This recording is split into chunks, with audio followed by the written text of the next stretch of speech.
Praise the lord. దేవుని నామములో పిల్లల్ని ఎలా పెంచాలి? 5 సంవత్సరాలు వచ్చే వరకు పిల్లల్ని రాజకుమారుల్లా అతి గారాబంగా పెంచాలి. ఆపై 15 సంవత్సరాల వరకు సేవకుడిలా ఆజ్ఞాపించి పెంచాలి. ఆపై 16 సంవత్సరాల నుంచి మిత్రునిలా భావించి పెంచాలి. అప్పుడే ప్రయోజకులవుతారు. పిల్లల్ని ప్రేమతో చూడటం వేరు, గారాబంగా చూడటం వేరు. ప్రేమతో పెంచితే ప్రయోజకులవుతారు. గారాబంగా పెంచితే మీకు, దేశానికి, కట్టుకున్న దానికి సమస్య అవుతారు.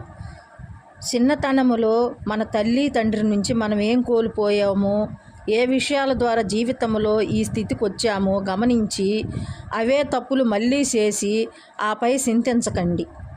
పిల్లలు పెరిగి పెద్దయి ప్రయోజకులుగా మారి మనల్ని ఉద్ధరించే స్థితిలో ఉండాలి.